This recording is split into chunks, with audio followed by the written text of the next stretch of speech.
Sekali lagi Markus 5 ayat 24 sampai 34. Kalau sudah dapat, katakan dahsyat. Kita baca bersama-sama 3, 2, 1. Lalu pergilah Yesus dengan orang itu. Orang banyak berbondong-bondong mengikuti dia dan berdesak-desakan di dekatnya. Ada di situ seorang perempuan yang sudah 12 tahun lamanya menderita pendarahan. Ia telah berulang-ulang diobati oleh berbagai tabib sehingga telah dihabiskannya semua yang ada padanya, namun sama sekali tidak ada faedahnya. Malah sebaliknya keadaannya makin memburuk. Dia sudah mendengar berita-berita tentang Yesus, maka di tengah-tengah orang banyak itu, ia mendekati Yesus dari belakang dan menjamah jubahnya, sebab katanya, asal ku jamah saja jubahnya, aku akan sembuh. Seketika itu juga berhentilah pendarahannya, dan ia merasa bahwa badannya sudah sembuh dari penyakitnya. Pada ketika itu juga Yesus mengetahui bahwa ada tenaga yang keluar dari dirinya. Lalu ia berpaling di tengah orang banyak dan bertanya, siapa yang menjamah jubahku? Murid-muridnya menjawab, engkau melihat bagaimana orang-orang ini berdesak-desakan dekatmu, dan engkau bertanya, siapa yang menjamah aku? Lalu ia memandang sekelilingnya untuk melihat siapa yang telah melakukan hal itu. Perempuan itu yang menjadi takut dan gemetar ketika mengetahui apa yang telah terjadi atas dirinya, tampil dan tersungguh di depan Yesus dan dengan tulus memberitahukan segala sesuatu kepadanya. Maka katanya kepada perempuan itu, hai anakku, imanmu telah menyelamatkan engkau. Pergilah dengan selamat dan sembuhlah dari penyakitmu. Amin. Silakan duduk kembali Bapak Ibu Saudara yang kekasih dalam Tuhan Yesus. Pagi ini saya ingin berkhotbah dengan judul mujizat terobosan di tengah krisis COVID-19. Nah, Bapak Ibu Saudara, sekali lagi mujizat terobosan di tengah krisis COVID-19. COVID-19, pandemi COVID-19 telah membuat ada begitu banyak orang yang sulit, ya, secara khusus di kota-kota besar, ya. Orang mengalami kesulitan bukan saja dengan bisnis, dengan pekerjaan, mungkin sebagai pegawai, sebagai guru. Bahkan saya dengar Bapak Ibu Saudara gereja, satu gereja di kota besar itu mengalami penurunan keuangan yang luar biasa, ya. Ada satu gereja kalau satu hari Minggu itu pemasukannya 10 miliar, ya. Karena COVID itu tinggal 1 miliar, ya. Ada teman-teman saya yang gajinya harus dipotong. Dan ada banyak krisis, ada banyak ketakutan. Saya cukup kaget karena secara jelas saya dari gereja Kalvari Pentakosta Misi di Indonesia. Saya dulu gembala di Jailolo, ya. Makasih. Gembala di Jailolo, tapi 2019 sudah saya kembali ke Manado. Saya melayani dan sekarang saya melayani sebagai seorang penginjil dan juga sebagai seorang dosen. Dan jadi saya bisa kemana-mana, ya. Nah, kembali kepada kebenaran firman Tuhan. Saya waktu sampai di Jailolo, Bapak Ibu, saya kaget karena ada banyak orang, bahkan di gereja orang yang tidak pakai masker. Saya lihat di sini masih beberapa, tapi gereja di tempat mertua saya itu tidak pakai masker lagi. Oh, saya bilang orang-orang beriman luar biasa, ya. Artinya tadi saya bawa masker, saya harus buka juga, nanti saya kelihatan tidak beriman. Tidak, itu saya hanya goyang saja, jangan sedaya pakai masker, ya. Sedaya tidak beriman. Nah, kita harus berhikmat, ya. Kita harus pakai masker, ya. Apalagi di kerumunan banyak orang, ya. Tapi mungkin di sini zona hijau, ya, Bapak dan Tuhan. Jadi mungkin tidak terlalu perlu, ya. Tapi kalau saya kontak dengan orang baru, sudah harus pakai masker. Nah, Bapak Ibu Saudara yang dikasih dalam Tuhan Yesus, karena ya kita harus sadar bahwa sekali lagi dunia ini sedang menghadapi satu krisis yang luar biasa, yang sangat menakutkan. Saya katakan di tempat lain bahwa WHO sendiri bingung, pemerintah juga bingung, sudah. Mau lockdown, ekonomi akan hancur. Mau bebaskan wabah ini atau pandemi ini akan menjadi luar biasa. Dan ini sangat menakutkan. Tetapi saya dan saudara-saudara yang percaya, kita harus terus yakin bahwa Tuhan kita adalah Tuhan yang baik. Amin. Dalam kesulitan kita, Tuhan selalu punya terobosan. Saat seperti ini, inilah waktunya kita sungguh-sungguh mengandalkan Tuhan. Nah, saya tidak mengatakan mengandalkan Tuhan berarti tidak bekerja. Salah, itu bagian kita. Nanti kita akan belajar. Tetapi intinya, kita harus sadar bahwa dengan usaha kita bisa kecewa. Ya. Sama dengan saya pernah membaca cerita tentang Ungke. Ya. Ungke ini, dia kalau naik kapal dari Manado ke Sangir, dia mabuk kan. Jadi Ungke ini bingung, ini mau bikin bagaimana? Kan tiap kali naik kapal mabuk muntah. Ya. Singkat cerita, Ungke pas mau naik kapal Manado Sangir, ya, dia datang di kios, ya, dari toko di dekat pelabuhan. Dia tanya, oh di situ, kok? Saya mau tanya dulu, apa ada obat yang kalau naik kapal itu kita tidak mabuk? Ya. Jadi oh bilang, oh ada, ini Antimo, bagus sekali. Ngana tidak akan pernah mabuk lagi, Ngana tidak muntah. Antimo ini mantap. Singkat cerita, Ungke beli, dia minum. Ungke di kapal masih mabuk, masih muntah. Dia jengkel, ini kok ini dia tidak tahu kita kan? Ya, ternyata Ungke polisi. Dia polisi. Jadi dia pulang ini dan Sangir dia pakai pakaian polisi. Dia datang. Kok bilang itu obat kalau minum tidak mabuk? Kita minum, kita mabuk, kita muntah. Kok ini kaget juga karena pakaian polisi? Kok takut? Tapi polisi ini polisi. Kok bilang tidak mabuk? Terus kau gimana? Nggak ada sisa obat. Jadi kasih begini, ya. Kau lihat begini, kau kasih tunjuk dia. Nggak baca ini.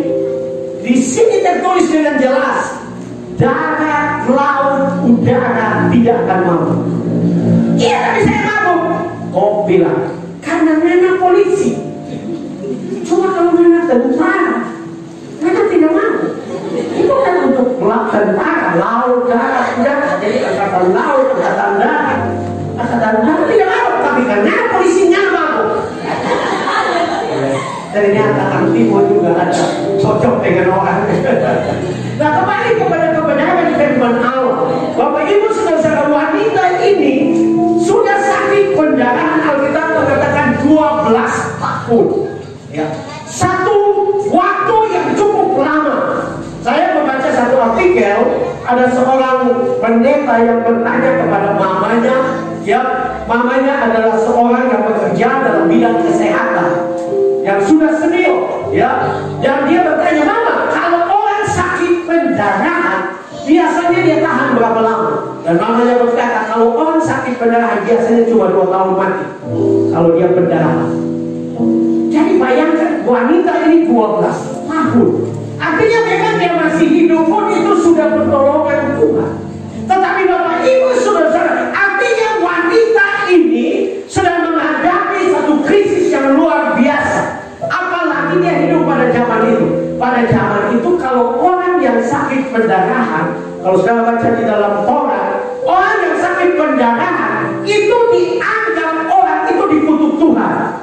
Ada 2 penyakit yang dianggap dikutuk Tuhan, yaitu kusta dan juga mengeluarkan lelehan atau sakit pendarahan. Wanita ini sudah pasti mengalami situasi yang sulit. Bahkan aturan Torah, orang yang kusta dan sakit pendarahan itu harus dipisahkan, karena dia akan menajiskan orang yang kontak dengan dia.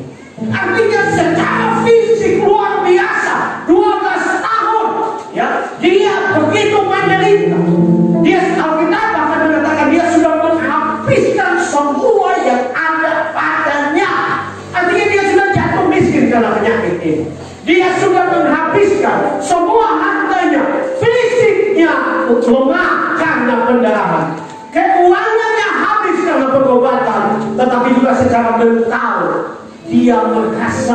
begitu tertolak dan tertekan karena dia dianggap, orang menganggap dia dikutuk oleh Tuhan. Jadi dia secara fisik maupun psikis dia begitu menderita. Dia ada dalam situasi yang sulit. Tetapi Bapak Ibu Saudara, Alkitab mengatakan bahwa dia sudah mendengar berita-berita tentang Yesus. Ini penting. Dia sudah dengar berita tentang Yesus. Dan waktu dia dengar, Alkitab mengatakan dia percaya kepada Yesus. Dia mulai berespon. Ada pengkhotbah yang mengatakan, Bapak Ibu Saudara, wanita ini saking lemahnya, dia harus merangkak di tanah Palestina yang berbatu-batu. Jangan itu, belum ada putas, belum ada aspal. Jadi dia harus merangkak hanya untuk menjamah jumpa Yesus dan mengalami mujizat Tuhan.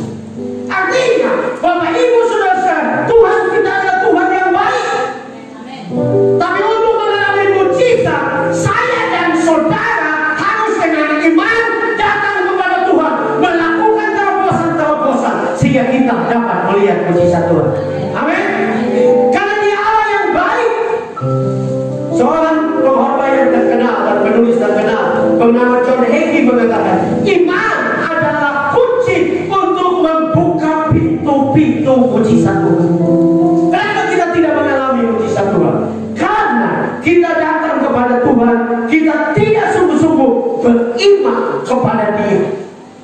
Nah, iman seperti apa yang harus kita miliki untuk kita mendapatkan atau mendatangkan terobosan mujizat Tuhan? Ada dua hal yang kita bisa belajar dari kebenaran firman Tuhan. Yang pertama, satu mujizat terobosan di tengah krisis COVID-19 apabila kita meraih dengan perkataan iman. Ya, kita harus sadar bahwa wanita ini datang kepada Yesus di tengah orang banyak. Ya, ayat 24 yang tadi kita baca dikatakan banyak orang berbondong-bondong berdesak-desakan mengikuti Yesus. Pertanyaannya, apakah banyak orang yang berbondong-bondong berdesak-desakan mengikuti Yesus itu ada masalah? Saya percaya ada masalah. Karena tidak ada orang di dunia ini yang tidak ada masalah. Ada di sini yang tidak ada masalah, boleh kan? Ya, kita semua punya masalah. Ya, mungkin kelihatan dari luar itu bapak ibu tidak ada masalah, keluarga itu rendah, pasti ada. Ya. Saya pernah baca cerita ada seorang gembala yang menyuruh ibunya karena dia mengeluh, dia mempersalahkan Tuhan dengan masalah-masalah dalam hidup. Dan bapak itu berkata, kalau begitu ibu, gembala itu berkata, kamu pergi dari semua jemaah. Tanya, apakah ada rumah yang tidak ada masalah? Semua kita punya masalah. Nah, kenapa wanita ini bisa mengalami mujizat terobosan? Kenapa? Karena ada sesuatu yang berbeda. Alkitab mengatakan waktu dia mendengar berita tentang Yesus, dia berkata di dalam hatinya, asal aku jamah jumpanya, aku pasti sembuh. Itu yang saya sebut sebagai meraihnya dengan perkataan iman. Perkataan kita adalah sesuatu yang penting. Bahkan di dalam bahasa asli, Bapak Ibu Saudara, kalimat berkatalah dalam hatinya itu menggunakan kata lego. Lego itu bukan sekedar ya orang bilang bisik-bisik di dalam hati. Tidak. Lego itu di dalam bahasa asli itu mempunyai arti mulai berteriak. Jadi wanita ini dalam penderitaannya, dalam kesulitannya, dalam kesakitannya, dalam kemiskinannya, dia mengambil keputusan di dalam hatinya memang untuk mulai berteriak. Berteriak kepada Tuhan. Dia berseru kepada Tuhan. Dia berteriak kepada Tuhan. Ada beberapa pengkhotbah yang mengatakan terus wanita ini berteriak betulan. Karena kata ini juga, kata lego ini. Jadi dia berteriak Tuhan. Dia berteriak seperti Bartimeus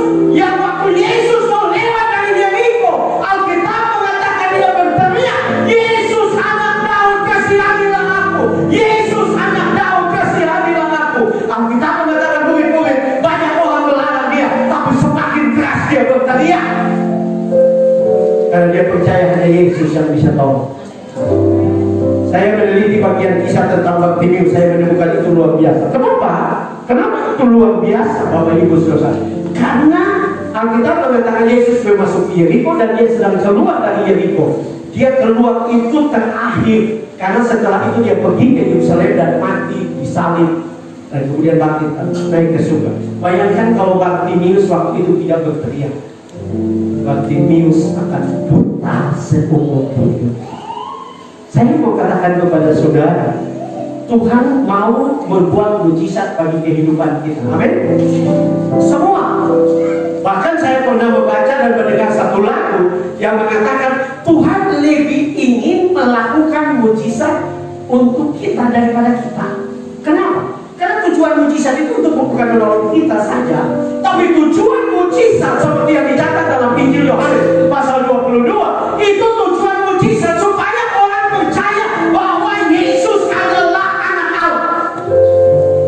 Jadi Tuhan ingin saudara alami mujizat. Amin. Dalam rumah tanggamu, keluargamu, pekerjaanmu, usahamu, masa depanmu, kesehatanmu. Tapi itu kembali kepada mulut.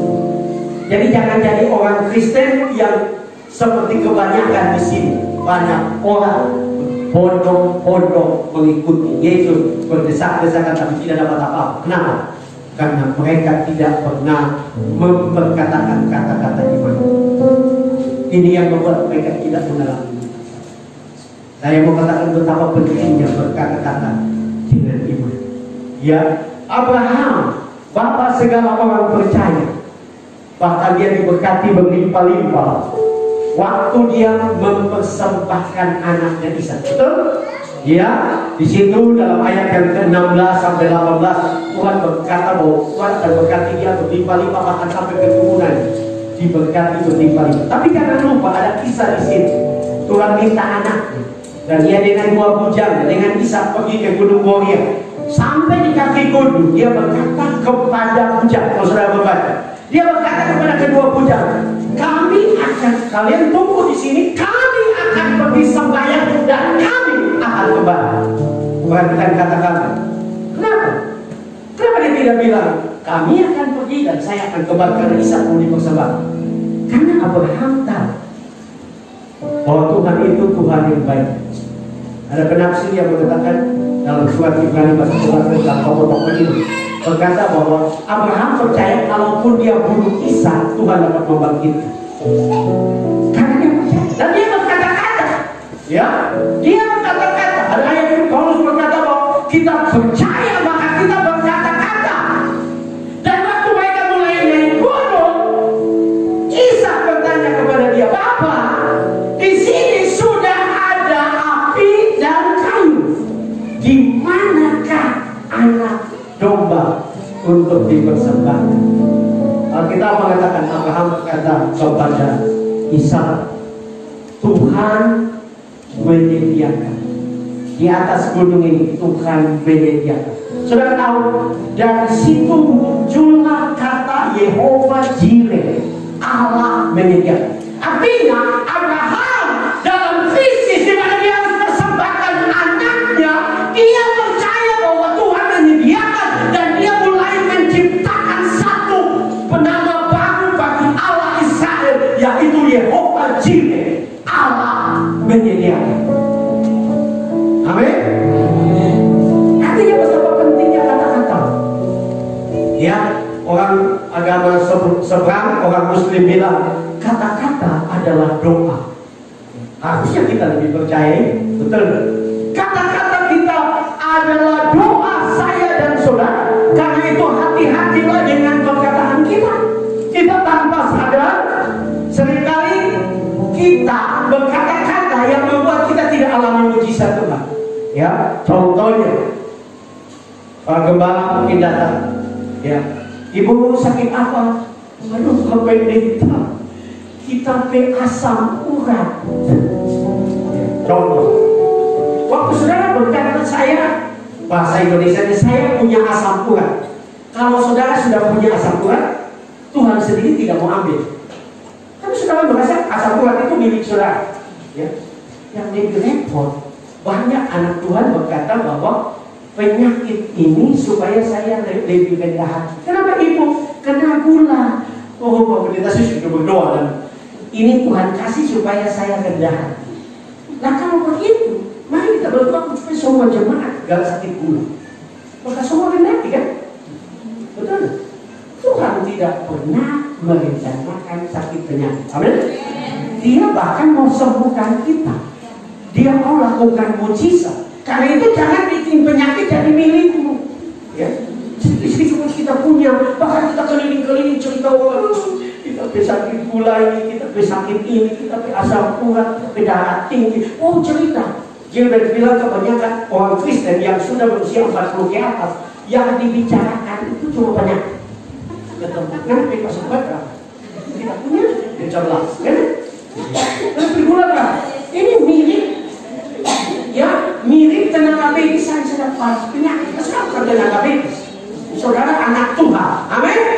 Yang harus kita bicarakan bahwa Tuhan kita ada Tuhan yang besar, Tuhan yang luar biasa, Tuhan yang dahsyat, yang melakukan mujizat-mujizat. Mungkin betul faktanya egosa, tapi kita harus ingat 1 Petrus 2 ayat 24 mengatakan oleh pilurnya aku sudah sembuh. Mungkin secara penglihatan masih sakit, tapi kita percaya bahwa pilur Yesus sudah menyembuhkan saya. Tinggal kita datang dengan iman. Amin. Ya, jadi kalau gembala datang kunjungan mau jangan bilang ini penyakit saya. Ya, penyakit itu bukan milik. Amin. Engkau adalah orang yang diberkati oleh Tuhan. Saya pernah baca satu kisah di media sosial Facebook.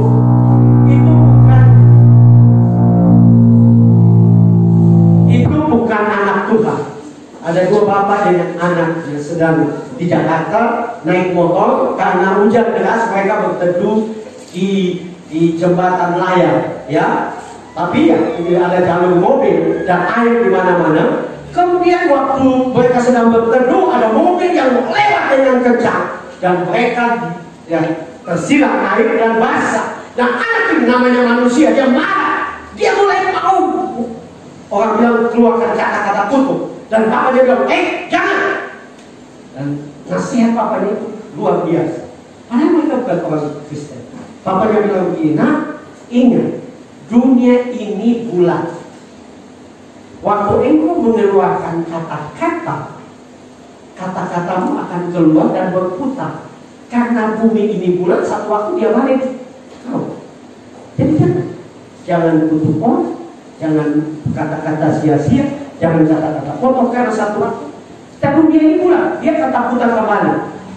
Artinya betapa pentingnya kata-kata saya dan saudara. Amin. Ada kuasa yang besar. Salomo, seorang yang sudah berpengalaman, sudah tua, karena dia menulis Amsal-Amsal itu masa tua dalam perenungan. Dia orang paling bahagia, dapat dikatakan pintar, sukses. Tapi dia menulis memperingatkan kita. Amsal 18 ayat 20 dan 21. Mari kita lihat. Amsal 18 ayat 20 dan 21. Saya akan bacakan buat kita semua. Perut orang dikenyangkan dari hasil mulutnya. Ia dikenyangkan oleh hasil bibirnya. Hidup dan mati dikuasai oleh lidah. Siapa suka menggemakannya akan memakan buahnya. Artinya kalau saudara suka berkata-kata yang salah, ya saudara berkata, seringkali kita marah dengan anak, kita kutuk anak. Anak tidak akan jadi apa-apa. Nah, satu waktu anak tidak jadi apa-apa, kita bingung. Ini yang kutuk dia tidak jadi apa-apa. Amin. Anak ini tidak tahu ikut siapa. Dia pasti ikut papa atau mama. Kalau menurut kedokteran, ya anak-anak itu 50% papa dan 50% mama. Dia tidak mungkin ikut tetangga. Dia bukan anak tetangga. Dia anak saudara. Pasti dia ikut saudara. Nah artinya Amsal menasihati kita bahwa perut kita itu kenyang dari perkataan kita. Mulut kita, ya kita kenyang oleh hasil bibir kita. Bahkan dia bilang hidup dan mati dikuasai lidah. Jadi saudara hati-hati dengan perkataan saudara. Kalau saudara ingin lihat mujizat Tuhan, mulai perkatakan perkataan iman. Amin. Karena ada kuasa yang dasar. Mujizat terobosan mulai terjadi. Mungkin itu masih sakit, tapi bangun pagi dan mulai berkatakan, aku percaya oleh minumnya aku sudah sembuh. Mungkin aku kekurangan, tapi aku percaya bangun dan perkatakan firman Tuhan bahwa Tuhan datang supaya aku mempunyai hidup dan mempunyainya dalam segala kelimpahan. Karena berkat itu datang dari Tuhan. Amin. Tapi perkataan kita menunjukkan iman saya dan saudara. Jangan salah berkata-kata, karena bahaya akan terjadi dalam hidup saudara. Bahkan kalau kita berkata-kata dengan iman, maka mujizat mulai terjadi. Saya membaca satu kisah yang ditulis oleh papanya Joel Osteen. Kalau saudara biasa di parabola, ya ada gereja yang terbesar di Amerika, jemaatnya 32.000. Joel Osteen, dia seorang khotbah terkenal, gereja terbesar di Amerika dan penulis banyak buku rohani. Dia menceritakan kisah tentang papanya. Ya, papanya punya pengalaman yang luar biasa. Nah, di situ papanya Joel Osteen suka membuat KKR di mana-mana. Dan kemudian ada seorang ibu yang sudah kanker stadium 4 datang dalam KKR itu. Dan malam itu Joel Osteen mulai berkata, oleh pilungnya kamu sudah sembuh, oleh pilungnya kamu sudah sembuh, oleh pilungnya kamu sudah sembuh. Nah, ibu ini dengar itu, dan dia sedang menderita kanker stadium 4. Dia mulai memperkatakan, tapi mujizat belum terjadi. Dan pendeta John Osteen berkata, sampai di rumah terus berkatakan, setiap waktu terus berkatakan firman Tuhan itu. Dan dia pulang, waktu dia ada di kamar, dia memperkatakan firman Tuhan ini, oleh pilungnya saya sudah sembuh. Dia pergi ke dapur, masak di dapur, dia berkata, oleh pilungnya saya sudah sembuh. Dia di kamar mandi berkata, oleh pilungnya saya sudah sembuh. Dan yang luar biasa dalam kisah itu, John Osteen mengatakan bahwa kata-katanya mulai naik ke atas, mulai naik di plafon, naik ke langit, mulai naik terus naik sampai dekat ke Allah. Oleh pilungnya saya sembuh, dan mujizat terjadi, disembuhkan dari kanker. Dia pergi ke dokter dan periksa, semua bibit kanker sudah hilang dari tubuh. Nah, bukankah firman Allah itu benar kok? Waktu yang mau berkatakan firman Allah, firman Allah mulai memotong semua penyakit dalam hidup. Firman Allah mulai memotong semua persoalan, tantangan, masalah, musuh. Ya, persoalan hidup, persoalan keuangan. Yang penting engkau mulai memperkatakan dengan iman. Wanita ini mengalami mujizat karena dari banyak orang dia yang berkata-kata dengan iman. Yang kedua, mujizat terobosan di tengah krisis COVID-19 apabila kita meraihnya dengan tangan iman. Nah, ini penting. Bapak Ibu saudara-saudara, bahkan ada yang penafsir yang mengatakan bahwa wanita ini bukan orang Israel. Dia bukan orang Israel. Tapi dia waktu dengar tentang Yesus, dia percaya. Saya waktu meneliti bagian firman Tuhan ini, saya menemukan memang ada ayat-ayat lain yang tidak khusus. Memang itu dikatakan begini-begini. Ya, tetapi saya memperhatikan wanita ini menciptakan sesuatu yang baru, yaitu dia berkata dengan iman dan bertindak dengan iman. Dia bertindak dengan iman. Dia berkata, asal aku coba-cobanya, aku sembuh. Dia menciptakan cara mujizat yang sebelumnya tidak dialami oleh orang lain, yaitu menjamah jumpa Yesus dan mengalami mujizat Tuhan.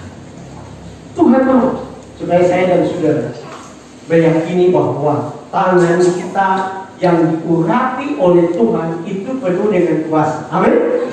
Ya, tangan saya dan saudara itu penuh dengan kuasa. Karena di dalam Markus 16 ayat 18 firman Allah berkata bahwa kamu akan menarik tangan kepada orang yang sakit dan orang sakit sembuh. Itu berarti, dan ayat itu tidak bicara pendeta saja. Semua kita punya otoritas yang sama. Kalau kita beriman, tangan kita penuh dengan kuasa. Ada kuasa yang dahsyat yang ada di tangan saya dan saudara. Ya, kalau kita percaya, mungkin tangan kita lemah. Saya percaya wanita ini tangannya begitu lemah. 12 tahun sakit pendarahan.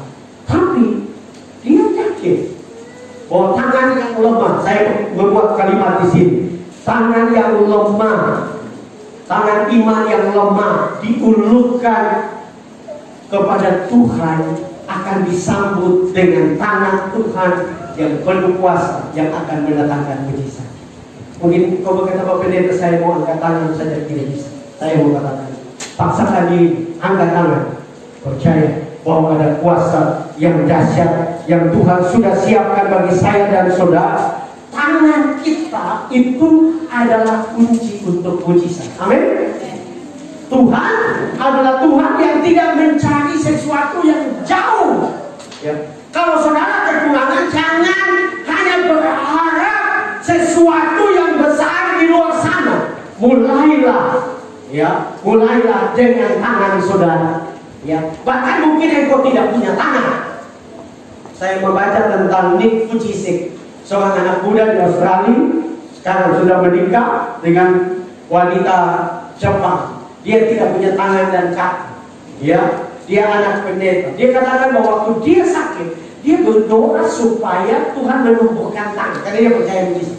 Bertahun-tahun berdoa tidak pernah tangan tumbuh. Dan dia buat pernyataan seperti ini. Kalau engkau berdoa untuk suatu mujizat dan Tuhan tidak melakukan, jadikan dirimu menjadi mujizat. Artinya mujizat itu ada di dalam diri. Jangan terlalu harap terlalu jauh. Ya, Tuhan melakukan mujizat-mujizat besar di Mesir, 10 tulah, membelah laut Keberau, mengeluarkan air dari batu kara. Itu tidak perlu lain, cuma tongkat Musa yang sederhana. Tapi apa yang ada di tangan kita itu bisa mendatangkan mujizat. Kalau kita melakukan dengan itu, kita mulai mengalami mujizat Tuhan. Mulai kalau engkau sakit, tidak salah panggil pendeta atau penatua atau majelis. Tapi engkau sendiri tiap hari tumpang tangan, karena engkau ada kuasa. Karena ada kuasa Tuhan yang dahsyat. Waktu saya merenungkan bagian ini, ada beberapa yang saya sebut sebagai tangan-tangan yang mendatangkan mujizat. Yang pertama adalah tangan ketaatan. Waktu Yesus ada di perkawinan di Kana, Alkitab mengatakan mereka kehabisan anggur. Nah, saudara tahu bahwa di Palestina orang menyiapkan pesta itu 7 tahun. Siapa? Dia kan tidak berhubung. Seperti mungkin banyak pernikahan di sekitar kita. Mendadak sudah kawin, ya. Tidak tahu kenapa sudah kawin, ya. Tapi di sana itu 7 tahun disiapkan. Nah, bayangkan siap 7 tahun dan kehabisan anggur itu sangat memalukan dalam keluarga. Tapi itu juga membuktikan bahwa usaha kita di dalam pernikahan kadang-kadang bisa seperti kehilangan segala sesuatu, kehabisan anggur. Anggur bagi orang Yahudi itu sukacita, kesukaan, damai sejahtera, dan keluarga yang sedang kehabisan anggur. Tapi Yesus masih menyiapkan anggur yang terbaik. Saya menyebut itu sebagai tangan ketaatan. Kenapa? Karena Yesus hanya menyuruh kepada pelayan-pelayan supaya mereka mencedok air dan mengisi di tempayan. Ada 6 tempayan. Sebenarnya itu adalah air untuk cuci kaki. Karena orang Palestina pada waktu itu pesta, mereka duduk di bawah. Jadi semua orang datang dengan kaki berdebu karena tidak ada aspal di sana. Musim biasanya debu itu banyak dan mereka mencuci kaki. Tapi Yesus dapat melakukan mujizat dengan sesuatu yang sederhana. Yang penting Yesus butuhkan tangan ketaatan. Mereka mencedok itu. Kita mereka membawa ke pemimpin pesta. Dan pemimpin pesta berkata, biasanya orang menyiapkan anggur terbaik lebih dahulu, tetapi engkau menyediakan anggur terbaik sampai saat ini. Artinya Tuhan tahu kalau dalam rumah tangga ada masalah rumah tangga, belajar untuk dengan tangan ketaatan, setia taat kepada Tuhan. Tuhan hadir dalam rumah tangga dan dia mengubah air yang habis menjadi air yang manis untuk dinikmati oleh banyak orang. Taat kepada dia, taat, setia, dan biarkan dia yang bekerja. Hal yang lain saya perhatikan adalah apa yang saya sebut sebagai tantangan kreatif. Saudara dan saya, di tengah-tengah krisis oleh karena COVID-19, kita membutuhkan tangan kreatif. Tangan kreatif itu sekali lagi bukan di luar sana, ada di dalam tangan sendiri. Waktu terjadi kelaparan di Kanaan, Alkitab mengatakan Tuhan menyuruh Ishak pergi ke Filistin. Nah, saudara harus tahu bahwa Ishak itu peternak. Pada zaman itu, saudara-saudara, orang itu punya profesi cenderung satu. Kalau dia peternak, dia hanya tahu peternakan. Kalau dia petani, dia hanya tahu petani. Ya, kalau dia tukang kayu, dia hanya tahu tukang kayu. Ya, jadi Ishak adalah peternak. Dia punya turunan peternak. Ya, nah dia pergi ke Filistin dan Alkitab mengatakan Tuhan suruh dia menabur. Seorang peternak menabur. Ini kan lucu. Tapi Tuhan ingin menunjukkan kalau engkau dengan Tuhan, engkau menjadi kreatif. Ya, kelihatannya engkau tidak tahu buat, tapi dengan Tuhan engkau mampu buat. Amin. Karena kreativitas yang akan Tuhan berikan. Di khotbah yang lain saya berkata, tahukah saudara kata kreatif itu berasal dari kata kreator. Kreator di dalam bahasa Inggris itu artinya pencipta. Orang yang dekat dengan Tuhan pasti kreatif. Hidupnya, rumah tangganya, ekonomi, pekerjaan, usaha, bisnis, yang pertanian yang kreatif karena dekat dengan Tuhan. Ishak Alkitab mengatakan dia menabur dan dia menuai 100 kali lipat. Dalam krisis itu dia melakukan nabur di tanah yang tidak ada hujan, tapi Allah memberkati. Di tengah-tengah COVID ini Tuhan mau supaya saudara juga kreatif. Amin. Jangan mengeluh, jangan salahkan pemerintah, jangan salahkan COVID, jangan salahkan Tuhan. Lakukan dengan iman, karena tanganmu akan menghasilkan mujizat. Engkau akan lihat berkat Tuhan mulai mengalir. Saya punya kesaksian dalam keluarga saya. 2019 saya keluar dari pengembalaan di Jailolo, saya pulang dari keluarga. Saya pas keluar beberapa waktu kemudian COVID jadi. Ya, jadi saya tidak mengembala, saya juga tidak bisa pergi menginjil, saya juga tidak mengajar karena sekolah juga mahasiswa ketakutan. Ya, jadi tidak ada kegiatan.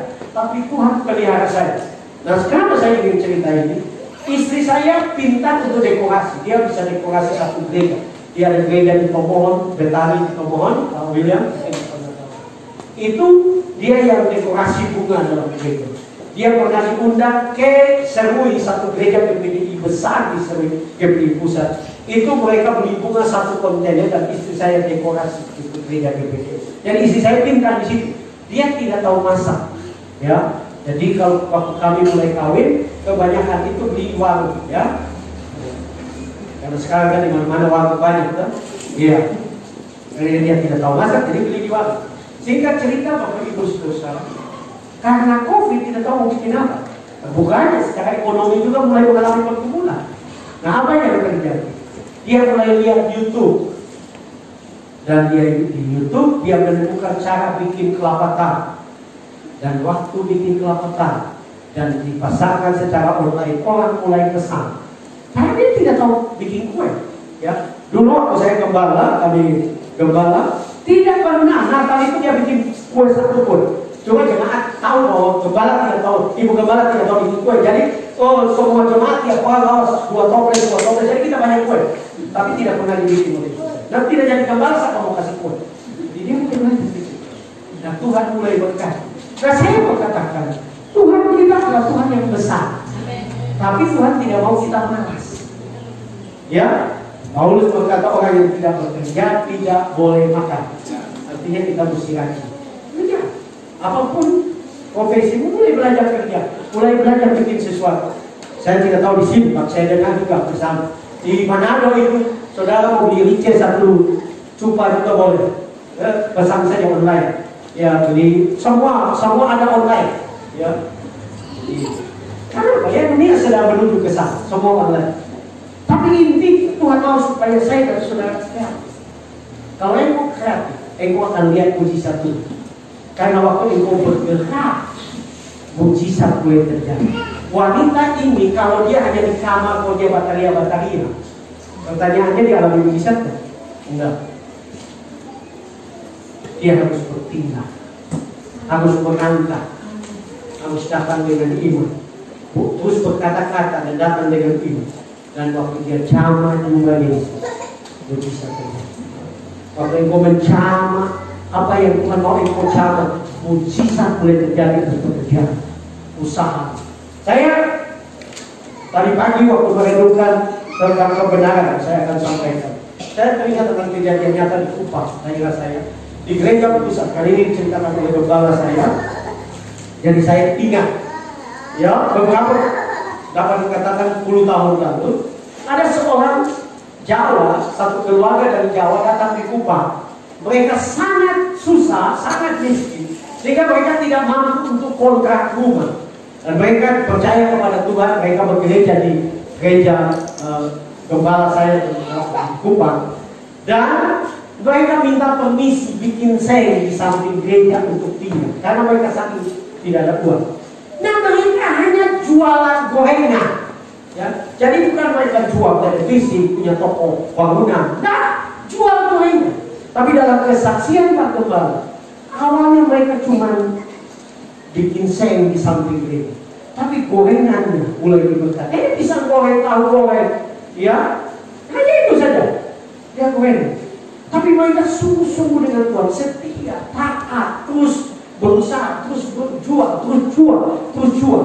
Dan sekitar belasan tahun kemudian, Tuhan berkati mereka dengan gorengan yang sederhana. Mereka membeli rumah 1 miliar lebih dari uang mereka. Dan Pak Gembala dan dia memberikan kesaksian, tidak ada yang mustahil bagi kita. Mujizat ada di tangannya, mujizat ada di sekitar. Tuhan mau engkau percaya bahwa Dia adalah Allah yang besar. Amin. Percaya, lakukan dengan iman, jalani hidup ini dengan sukacita, perkatakan perkataan iman, maka mujizat mulai terjadi.